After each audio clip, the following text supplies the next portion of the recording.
Study copies पे स्वागत है। तो भैया यहाँ पर लोधी वंश स्टार्ट हो रहा है। देखिए, इससे पहले लोधी वंश में स्टार्ट करूँ आपको रिवीजन करा देता हूँ सल्तनत काल का पूरा। देखिए 1206 से 10 तक आपका 1206 से 1290 तक 1206 से 1290 तक गुलाम वंश चलता है, ठीक, ओके। और 1290 से लेकर के 1320 तक खिलजी वंश चलता है। और उसके बाद में 1320 से 1414 तक आपका चलता है तुगलक वंश, जो कि सबसे ज़्यादा शासन करने वाला वंश होता है। ऐसा क्वेश्चन आया भी है कि सबसे ज़्यादा किस वंश ने शासन किया है दिल्ली सल्तनत में।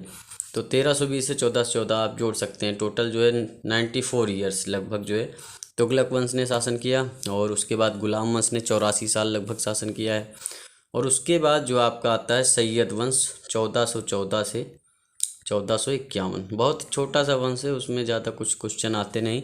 यही आता है पहला शासक कौन था, अंतिम शासक कौन था। तो क्रिच खां जो था वो पहला शासक था आपका, ठीक। और अलाउद्दीन आलम शाह इस वंश का अंतिम शासक था, जो कि गद्दी अपने आप छोड़ देता है और बहलोल लोधी को वो गद्दी सौंप करके निकल जाता है बदायूं के लिए। बदायूं का राज्यपाल जो है बन जाता है। तो ये सिस्टम समझिए। तो 1414 से 1451 आपका हो गया सैयद वंश। और यहीं से स्टार्ट होगा आपका 1414 से आपका स्टार्ट हो जाता है 1451 से लोधी वंश स्टार्ट हो जाएगा, 1526 तक चलेगा। तो यही हम बात करते हैं लोधी वंश की। देखिए, लोधी वंश की स्थापना जो करता है बहलोल लोधी करता है 1451 ईस्वी में। वह बहलोल शाह गाजी के नाम से दिल्ली के सिंहासन पर बैठता है और अपने नाम का खुतबा भी पढ़वाता है। इसकी सबसे महत्वपूर्ण विजय जो थी वो जौनपुर की थी, ठीक। बहलोल लोधी ने हिंदुओं के प्रति धार्मिक कट्टरता का व्यवहार नहीं रखा। सबसे बड़ी बात और अहम बात कि जितने भी दिल्ली सल्तनत काल में सुल्तान हुए उसमें एक तो आपका जलालुद्दीन खिलजी, जो कि अलाउद्दीन खिलजी का चाचा था, उसने भी जो है धार्मिक कट्टरता नहीं रखी और सबके प्रति जो है सहिष्णुता रखी, क्योंकि वो उदार था, बुढ़ा हो चुका था। दूसरा, बहलोल लोधी भी इसमें जो है था। तो बहलोल लोधी ने हिंदुओं के प्रति धार्मिक कट्टरता नहीं रखी थी। उसके बाद दरबार में कई प्रतिष्ठित हिंदू जो थे वो सरदार थे, जैसे राय करण सिंह थे, राय प्रताप सिंह थे, राय नरसिंह थे, राय त्रिलोक चंद्र थे, ठीक। तो कई प्रतिष्ठित जो है राय दादू थे। ये सब क्वेश्चन आते हैं भैया कि राय करण सिंह किसके दरबार में थे, राय नरसिंह, राय त्रिलोक चंद्र, राय दादू, ये सब किसके, बहलोल लोधी के दरबार में प्रतिष्ठित सरदार के पद पर थे, जो कि हिंदू थे। उसने बहलोल सिक्के चलवाए थे। तो बहलोल लोधी ही बहलोल सिक्के चलवाए, जाहिर सी बात है। उत्तर भारत में अकबर से पूर्व विनिमय का मुख्य साधन जो था उसने शुरू किया था। विनिमय का सिस्टम जो अकबर से पूर्व किसी ने शुरू किया है ना सल्तनत काल में, तो वह आपके बहलोल लोधी ने किया है। बहलोल लोधी ने अपनी मृत्यु के पहले ही अपने तीसरे पुत्र निजाम खान को अपना उत्तराधिकारी बना दिया था। कि ऐसा है कि जो मेरा तीसरा पुत्र है निजाम खान, वो गद्दी पर बैठेगा। लेकिन होता कुछ ऐसा है कि सरदार लोग इसका विरोध करते हैं, जिसका मुख्य कारण यह था कि निजाम खां की माँ जयवंद एक सुनार की पुत्री थी, जो कि एक हिंदू थी। उन लोगों का कहना था कि एक हिंदू का पुत्र कैसे गद्दी पर बैठेगा। तो कुछ शक्तिशाली सरदारों ने निजाम खां का साथ दिया और 17 जुलाई 1489 को निजाम खान को सुल्तान सिकंदर शाह के नाम से मतलब जो है सिंहासन पर बैठा दिया। निजाम खान का नाम सुल्तान सिकंदर शाह के नाम से सिंहासन पर बैठाया। और देखिए 1451 से 1489 तक इनका शासन पीरियड चलता है। अब आप जोड़ लीजिए, सबसे ज़्यादा सल्तनत काल में किसी ने राज किया है ना, तो आपके बहलोल लोधी ने किया है। 1451 से जोड़िए आप, टोटल इनका लगभग जो है 38 साल का टाइम पीरियड आ जाएगा। तो इतना इन्होंने शासन किया है। तो 17 जुलाई 1489 को निजाम खां को सुल्तान सिकंदर शाह के नाम से सिंहासन पर बैठा दिया जाता है। वह लोधी वंश का महानतम शासक था, जिसका नाम सिकंदर लोधी पड़ता है, ठीक। निजाम खां का नाम ही अगर कल को आ जाए कि सिकंदर लोधी का पुराना नाम क्या था या पूर्व नाम क्या था, या फिर जो है बचपन का नाम क्या था, निजाम खां नाम था।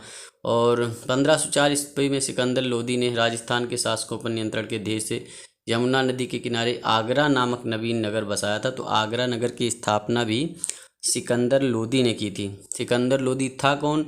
जो है आपके बहलोल लोदी का एक पुत्र था, तीसरा पुत्र, जिसकी माँ जो थी वो जेबंद नाम की एक सुनार की पुत्री थी। जेबंद था उनकी माँ का नाम। और सिकंदर शाह अत्यधिक परिश्रमी, उदार और न्यायप्रिय शासक था। उसने कृषि व्यापार की उन्नति के लिए प्रयत्न किया। नाप का पैमाना गज ए सिकंदरी भी इसी ने चलाया था। ठीक। और बहलोली सिक्के किसने चलाए? बहलोल लोदी ने, जो कि इनके पिताजी थी। समझिए बात को। तो नाप का पैमाना गज ए सिकंदरी उसी के समय आरंभ किया गया। उसने निर्धनों के लिए मुफ्त भोजन की व्यवस्था की। उसने मुहर्रम में ताजिए निकालना बंद कर दिया कि भैया ताजिए बिल्कुल नहीं निकाले जाएंगे। और तथा पीरों और संतों की मज़ारों पर मुस्लिम स्त्रियों के जाने पर रोक भी लगा दी थी। तो ये भी याद रखना, मतलब जो पीर और संत होते हैं उनकी मज़ार पर कोई भी मुस्लिम स्त्री नहीं जाएगी। उसके समय में योग्य व्यक्तियों की एक सूची बनाकर प्रत्येक 6 माह पश्चात उसके सामने प्रस्तुत की जाती थी। और इसने जो है मतलब जो आपके वो होते हैं जहाँ पर नमाज अदा की जाती है मस्जिद, उनको जो है स्कूल में कन्वर्ट कर दिया था। ऐसा भी सिस्टम था उसका। वह शिक्षित और विद्वान था। उसके स्वयं के आदेश से एक आयुर्वेदिक ग्रंथ का फारसी में अनुवाद किया गया जिसका नाम है फरहंगे सिकंदरी। मतलब आयुर्वेदिक ग्रंथ था, उसका जो अनुवाद किया गया फारसी में उसका नाम रखा गया फरहंगे सिकंदरी। तो कल को पूछ लें कि फरहंगे सिकंदरी किस चीज़ का अनुवाद है, तो आप जो महाभारत रामायण मत बता देना। एक आयुर्वेदिक पुस्तक है, उसका अनुवाद है फरहंगे सिकंदरी। उसके समय में गायन विद्या के एक श्रेष्ठ ग्रंथ लज्जत ए सिकंदर शाही की रचना हुई है। तो ये आपका गायन से संबंधित है, लज्जत ए सिकंदर शाही। सिकंदर लोदी शहनाई सुनने का बहुत शौकीन था। तो कल को क्वेश्चन आ जाए भैया कि जो है शहनाई सुनने का शौकीन कौन था सल्तनत काल में, तो सिकंदर लोदी था। वह गुलरुखी नाम उपनाम से कविताएं भी लिखता था। बताओ, शायर भी था, कविता भी लिखता था। सोचिए, तो ऐसा कौन सा शासक था जो शायर था? तो आप सिकंदर लोदी लगा देंगे। सुल्तान सिकंदर ने अनाज से जक़ात संपत्ति कर समाप्त कर दिया था। मतलब जो जक़ात होता है ना, उसे समाप्त कर दिया था। अनाज से जक़ात वाला सिस्टम ख़त्म कर दिया था। 1518 ईस्वी में महाराणा सांगा और इब्राहिम लोदी के मध्य खतौली का युद्ध हुआ था। तो खतौली का युद्ध कब हुआ? 1518 में। किसके किसके बीच हुआ? महाराणा सांगा और इब्राहिम लोदी। इब्राहिम लोदी इनके बेटे थे, ठीक, सिकंदर लोदी के। तो इब्राहिम लोदी और महाराणा सांगा के बीच में 1518 में खतौली का युद्ध हुआ था, जिसमें महाराणा सांगा का एक हाथ भी कट गया था। लेकिन ये युद्ध महाराणा सांगा जो है वो जीत गए थे और इस युद्ध में इब्राहिम लोदी को बहुत बुरी तरह से इन्होंने पराजित किया था। समझिए बात को। तो जब बहुत बुरी तरह पराजित किया लेकिन हाथ इनका कट गया, तो इब्राहिम लोदी ने बड़ी सेना, क्योंकि अब भाई राजकाज में तो था ही, तो जो है बाबर को जो है आमंत्रित किया आपके राणा सांगा ने और कहा कि इनके ऊपर आक्रमण करो। बाबर आया, उसने आक्रमण किया, इब्राहिम लोदी को हराया। लेकिन राणा सांगा ने साथ नहीं दिया। किसका? बाबर का। तो बाबर हो गया गुस्सा, तो आगे युद्ध करेगा, टेंशन मत लीजिए। तो पानीपत का प्रथम युद्ध भी जो हुआ था इब्राहिम लोदी और बाबर के मध्य हुआ था 21 अप्रैल 1526 को। तो खतौली का युद्ध 1518 में हुआ था इब्राहिम लोदी राणा सांगा के मध्य। 21 अप्रैल 1526 को बाबर और इब्राहिम लोदी के मध्य होता है पानीपत का युद्ध। तो ये भी याद रखना। और जो आपको मतलब कंप्लीट वीडियो चाहिए ना हिस्ट्री का, तो स्टडी कॉपीज का आप मिडिवल हिस्ट्री वाला जो एक प्लेलिस्ट है उसमें जाएंगे, सारी चीज़ें मिल जाएंगी। उसमें कंप्लीट डिटेल मिलेगी, चाहे वो सिकंदर लोदी के बारे में हो, चाहे कुतुबुद्दीन ऐबक, चाहे मोहम्मद गौरी, चाहे जिसके बारे में हो, पूरी कंप्लीट डिटेल मिलेगी। तो बाबर के योग्य सेनापतित्व, श्रेष्ठ युद्ध नीति और तोपखाने के कारण इब्राहिम की पराजय हुई और युद्ध स्थल में वो मारा गया। कौन? इब्राहिम लोदी को मार दिया किसने? बाबर ने। कब मार दिया? 21 अप्रैल 1526 को। दिन था शुक्रवार, ठीक। तो इब्राहिम लोदी के मध्य हुआ। बाबर के योग्य सेनापतित्व के कारण जो है ऐसा सिस्टम हुआ। फरिश्ता के अनुसार वह मृत्यु पर्यंत लड़ा और एक सैनिक की भांति मारा गया। मतलब इब्राहिम लोदी सैनिक की भांति मारा गया। नियामतुल्लाह के अनुसार सुल्तान इब्राहिम के अतिरिक्त भारत का अन्य कोई सुल्तान युद्ध स्थल में नहीं था। मतलब किसी ने उसका साथ नहीं दिया, नहीं मारा गया, मतलब युद्ध स्थल में नहीं मारा गया कोई अन्य सुल्तान। ये सिस्टम है। ओके, अब चलिए क्वेश्चन आंसर करते हैं भैया। निम्नलिखित सल्तनत शासकों में कौन अफ़गान मूल के थे? ठीक, अफ़गान मूल के जो भी थे वो लोदी थे। ठीक, बहलोल लोदी अफ़गान मूल का था। सिकंदर लोदी, इब्राहिम लोदी, ये सब क्या थे? अफ़गान। लोदी डायनेस्टी ही पूरी आपकी अफ़गानी थी। ठीक, और अगर इससे पहले सैयद की बात करें तो सैयद वंश क्रिज कहाँ से शुरू होता है? क्यों शुरू होता है? क्योंकि तैमूर जो था, तैमूर लंग जो आया ना, तो उसने जो है तुगलक वंश का आखिरी शासक उसको मार दिया और गद्दी पर बैठा दिया क्रिज खां को। और क्रिज खां जो है वो तैमूर सैयद वंश का पहला शासक था। अलाउद्दीन आलम शाह अंतिम शासक था। बस इतना जानिए और पूरा वीडियो देखना भैया, पूरा डिटेल जानना है तो स्टडी को भी इसके प्लेलिस्ट में जाइए, मिडिवल हिस्ट्री वाला पोर्शन आप पूरा देख सकते हैं। फिलहाल जो भी एग्जाम लगे उसके लिए घटना चक्र करिए, क्योंकि आपके पास टाइम ज़्यादा है नहीं और इसमें लगभग चीज़ें कवर हो जाती हैं। ठीक, मैं ऊपर से भी बताता हूँ, जाहिर सी बात कुछ छोड़ा नहीं जाता है। ठीक, तो समझिए बात को। तो अफ़गान मूल के थे, आप देख लीजिए। आपके अफ़गान मुल्क के लोदी वंश की स्थापना बहलोल लोदी ने की थी 1451 में। इस वंश का शासनकाल 1451 से 1526 तक रहा। अंतिम लोदी शासक इब्राहिम लोदी था और शुरू वाला आपका बहलोल लोदी था।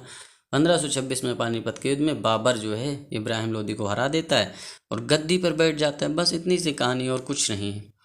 चलिए, इसमें कह रहा है दिल्ली की राजगद्दी पर अफ़गान शासकों के शासन का क्रम क्या है? तो भैया बहलोल लोदी को पहले ले आओ। ठीक, बहलोल खान लोदी और उसके बाद सिकंदर लोदी और उसके बाद इब्राहिम। सिकंदर शाह भी सही है क्योंकि उसका निजाम खां तो शुरू का नाम था, सिकंदर शाह आपका नाम था, सिकंदर लोदी हो गया। समझिए बात को।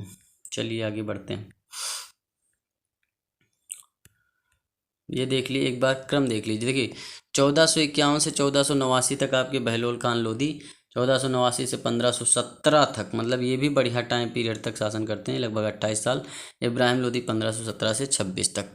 ओके, और लोदी सुल्तान संबंधित और मानचित्र ऐसे चिन्हित करिए, मतलब कौन इससे संबंधित है। ठीक, मतलब किसने इतना राजकाज किया है। तो ये आपका बहलोल लोदी का पूरा क्षेत्र है, ये पूरा इसने जीता था। समझिए बात को, समझिए।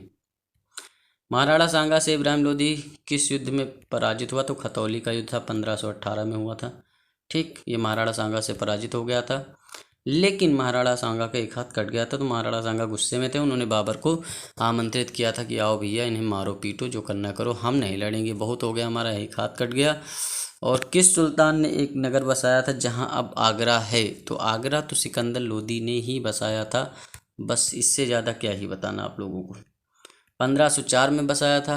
गुलरुखी नाम से कविताएं लिखता था। गजे सिकंदरी एक माप जो है उसने चालू की थी। ठीक, और फरहंगे सिकंदरी का आयुर्वेदिक ग्रंथ का उसने फारसी में अनुवाद करवाया था, उसका नाम फरहंगे सिकंदरी था।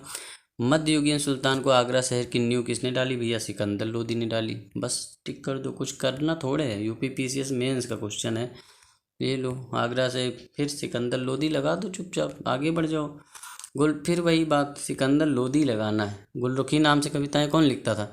सिकंदर लोदी। ठीक, ओके, चलिए। किसने आगरा नगर की स्थापना की थी? तो आगरा नगर की स्थापना आपकी की थी भैया सिकंदर लोदी ने 1504 में। गुलरुखी नाम से कविताएं भी लिखता था। फरहंगे सिकंदरी नाम की एक आयुर्वेदिक पुस्तक जो है इसने लॉन्च की थी। समझिए बात को, बहुत टैलेंटेड था। इसकी माता जुवेंदा थी और जेवेंदा, और जो कि एक सुनार की बेटी थी, इसीलिए कोई इसे गद्दी पर बैठाना नहीं चाहता था। लेकिन तभी कुछ सरदारों ने साथ दिया और बैठा दिया और बहुत ही बढ़िया इसने शासन किया।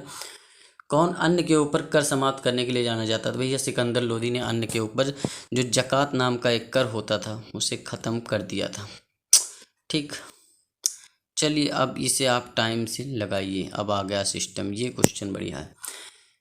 क्रम दिल्ली पर किसने? भैया देखो सिस्टम, गुलाम वंश पहले लगा दो, सिस्टम की बात है। गुलाम के बाद खिलजी आगे, खिलजी के बाद सैयद, सैयद के बाद लोदी, क्योंकि लोदी एकदम लास्ट में आए तो दो एकदम लास्ट में होगा, तो पहले ही आप देख लीजिए। बस ज़्यादा कुछ सोचने की बात है नहीं। इनमें कौन गुलाम वंश का शासक नहीं था?